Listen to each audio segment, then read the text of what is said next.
اللہ اپنا غصہ بیان کر رہے ہیں جو یہ کہتے ہیں کہ اللہ کا بیٹا دنیا میں موجود ہے۔ اب یہ دیکھیے کتنا غلط عقیدہ جو عیسائی رکھتے ہیں، اور اس موقع پر وہ کرسمس ڈے بنا رہے ہیں۔ مسلمان جا کے کہیں گے آپ کو مبارک ہو، مسلمان بھی اس میں شرکت کرے تو یہ ان کے ساتھ شامل ہو گئے کہ ان سے علیحدہ ہو۔ تو سب سے زیادہ غصہ اللہ تبارک و تعالیٰ کو اس بات پر ہے۔ اس لیے میرے بھائی ہمارا مسلمانوں کا ایمان اور عقیدہ ہے ان اللہ لا یغفر ان یشرک بہ ویغفر ما دون ذلک لمن یشاء۔ اللہ کہتے ہیں میں مشرک کی بخشش کسی حال میں نہیں کروں گا، باقی ہر گناہ کی بخشش جو ہے وہ نہیں کروں گی۔ اس لیے اس عقیدے سے اپنے آپ کو بچائیں۔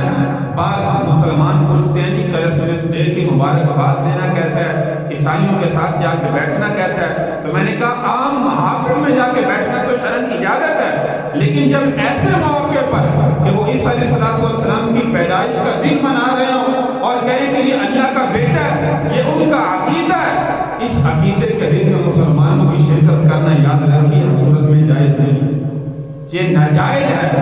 مسلمانوں کو اس دن میں نہ مبارکباد ان کو دینی چاہیے، نہ ایسے دن کی جو ہے ان کی تقریب میں شرکت کرنی چاہیے۔ اپنے